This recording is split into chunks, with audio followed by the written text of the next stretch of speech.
اللهم صل وسلم وبارك عليك يا محمد وعلى اله وصحبه وسلم. ازيكم عاملين ايه؟ معاكم رحب صابر من قناه ازاي فود.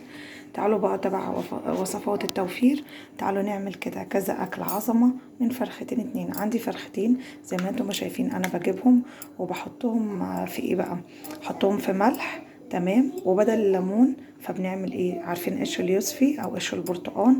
مش عايزه اقولك بيشد اي زفاره اي ريحه. بنقعه كده فيه لمده كده ربع ساعه ولا حاجه او نص ساعه تمام. واقول لكم انا بعمل ايه في الفرختين. بروح للراجل بقول له عايزه فرختين دول عاملين 350 تمام بسعر النهارده. خلاص كده. طيب وبعمل ايه تاني؟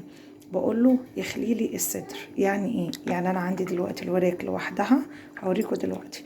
وعندي بصوا بيخلي الصدر وبيطلع اللي هي الجناح برضو لوحده هفصله، والحتت دي هشيلها بقى واغسلها واظبطها، ودي بعمل منها احلى شوربه ما بنرميش حاجه. وادي الاجنحه عندي. وهقول لكم عملت ايه كمان. انا ما خليتش الصدر وسكت. الصدر عندي تمام، دي كده بتاع فرخه واحده تمام كده. هفصله النصين وهقول لكم الوصفات اللي هعمله بيه.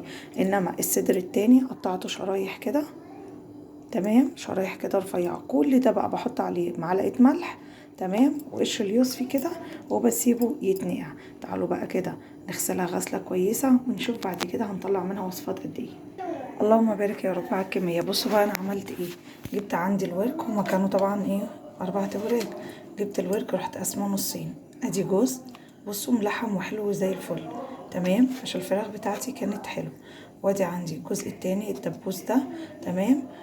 وكملت كمان بقيت الوركين، حطيت معاهم كمان جناحين، بحيث ما شاء الله لو عندك أسرة ما شاء الله من 6 أفراد حطيتي الكلام ده كله سلقتيها وحطيتيها في صينية بطاطس زي الفل. عايزه اقول لك حطيتيها كده على صينيه البطاطس زي ما قلت لك جميله جدا. طيب وبقيه الوركين ده ما قسمتهمش بقى، ادي ورك وادي ورك وادي عندي جناح وجناح، دول هيتشوي. هعمل لكم بيها تتبيله خطيره. عندك بصل وتوم وفلفل وطماطم وتتبليها كده بقى. ولو عندك معلقه صويا صوص او معلقه عسل مع معلقه خل بتبقى تتبيله خطيره جدا. خلاص. او لو عندك كاتشب ممكن بقى تعملي بدل البصل والطماطم والفلفل والطماطم ممكن تحطي كاتشب على طول، على خل، على معلقه زيت ورشه زعتر والبهارات بتاعتك وتبقى زي الفل. يبقى هنا دي شويناها ودي حطيناها في صينيه البطاطس. او ممكن ان انت تحمريها عادي مع اي طبيخ تطبخي، وبعد كده تحطي ايه يعني فاصوليا بسله اي حاجه، ودي تحمريها عادي في الزيت زي ما احنا ما عارفين. طيب تعالوا هنا هنعمل ايه. ده عندي جزء فص من الفصين اللي قلت لكم عليهم. بنعمل بيه ايه بقى؟ ده هعمل بيه رول فراخ. ده هيقضيني يومين. طب ازاي؟ الحته دي هتقضيك يومين. هي اولا هي ملحمه ما شاء الله، هتقضيك يومين. ازاي بقى؟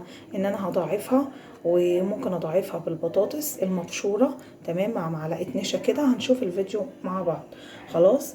ممكن اضاعفها بكذا طريقه، بطاطس مبشوره، برغل، اي طريقه تنفع. بس البطاطس بتبقى طعمها حلو قوي، وفي نفس الوقت حاجه في البيت. والبرغل برضه رخيص وبيبقى لذيذ وزي الفل. بس انا بحب البطاطس اكتر تمام. بتبقى نية يا جماعة البطاطس. وهنا برضو نفس الطريقة، بطاطس برضو مبشورة بطاطساية كده تمام مع الجزء التاني ده تمام كده. وبرضو معلقتين نشا كده، ونربط الكلام ده كله مع البصل مع يعني هوريلكم الطريقة هعمل بايه ده بقى. ده الجمال اللي عندي ده حاجة من الاتنين. يا اما تعملي اللي هي الكفتة المشوية، كفتة الحاتي العادية جدا بس بالفراخ بتبقى لذيذة جدا، او تعمليها كور صغيرة جدا. خلاص كور صغنطوطة كده مع بطاطس مكعبات وتدخليها في الفرن. او ممكن كمان اللهم صل على النبي، ممكن كمان انك تعمليها برجر فراخ تمام. اي طريقة انت تحبيها. ممكن تعمليها كفتة طاسة، عايزة اقولك بتبقى خطيرة. يبقى دي هنعملها رول، ودي هنعملها كمان زي ما قلت لكم كفتة حاتي. وممكن بقى طريقة تانية خالص تمام هقول لكم عليها دلوقتي. مع ايه؟ مع البانيه بتاعنا. البانيه بتاعنا هو ده الفصين التانيين. هاخد جزء هخليه بانيه تمام زي ما هو كده في الطبق، بس انا بعرفكم يعني جزء بانيه وبحط معاه شرايح اليوسفي. دي برضو الكلام ده هشيله في الفريزر كده يا جماعه تمام، لان شرايح اليوسفي برضو هتفضل تمتص اي حاجه مش كويسه تمام. يعني بشيله بشرايح اليوسفي فيه وبخرجه بقى اشطفه واشوف انا هستخدمه ازاي. ده زي ما قلت لكم شرايح بانيه. ممكن اقطع الواحده اللي هي تخينه شويه، اقطعها كده بالطول واعمله ستريبس، او ممكن ايه كمان بقى فكره اقتصاديه اكتر واكتر عشان الزيت. هتمسكي بقى حوالي ممكن 3 4 شرايح كده، تمام، نقول 4 شرايح كده حلوين كده، تمام كده، وتقومي ضرباهم في قلب الكبه بتاعتك مع كوبايتين من الرز اللي هو المطحون، تمام. بتجيبي الرز بتاعك وبتنقعيه من بالليل، ويا اما بتطحني مع معلقه نشا، تمام، او بتنشفيه خالص وبعد كده بتطحني، تمام، بس لازم يكون متصفي خالص.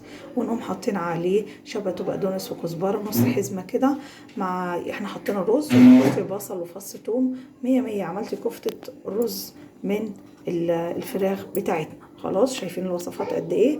ده عندي الرقبتين بتوعي، تمام. ممكن بقى الناس اللي هي يعني مش يعني عادي، يعني نفسها حلوه كده زي ما بيقولوا، ممكن نحشي الرقبه ده نعمله كانه حمام كداب، تمام.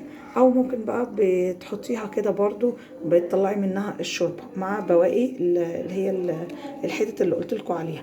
الكبده بقى القمر بتاعتنا دي قدامي كذا احتمال ليها، يا جماعه كميه كبده مع بعض وابدا بقى اعملها اسكندراني، تمام. ودي اوفر وانضف من الكبده المستورده طبعا، والكبده التانية بقت ب 400 وي، فدي يعني ايه ماشي الحال. يا اما بقى الطريقه التانية ان انا هاخد الكبده لوحدها افصلها، وبرده ممكن استخدمها لوحدها برضو اسكندراني، او ان انا احطها مع الرز، اعمل رز مبهر بالكبده، واخد بقى القوانص لوحدها. القوانص دي بقى اقوم عامله ايه، اقوم ضربها او فرماها عشان تطلع معايا بديل اللحمه المفرومه. او طريقه تانية برضو دلوقتي برضو بنستخدمها وبتبقى اقتصاديه جدا، ان انت بدل ما بتعملي عصاج اللحمه، لا بنعمل عصاج من الكبد والقوانص. طب ازاي يا رحاب؟ انا عايزه اقول لك ان انت بتعملي احلى صينيه مكرونه بشاميل بالكبد والقوانص. عادي بتقطعيها حتت صغيره كده، القوانص الاول تنزلي بيها بمعلقه سمنه او زيت، ومعها بعد كده الكبد، وتحطي بقى بصل وفص ثوم وفلفل، يعني كأنك بتعملي عادي عصاج عادي جدا. خلاص، وممكن تنزلي معلقة صلصة معاها، وتقومي كده مقلباها وتمام زي الفل، وتحطيها في قلب صينيه المكرونه بشاميل.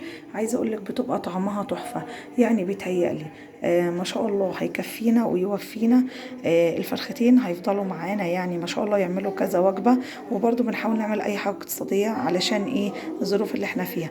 الحمد لله على كل شيء. اتمنى انكم استفدتوا اي حاجه من الفيديو. لو عجبكم الفيديو ما تنسوش تشتركوا في القناه وتفعلوا زر الجرس. كانت معاكم رحاب صابر من قناه ازاي بستفاد، وشكرا والسلام عليكم ورحمه الله وبركاته. باي باي.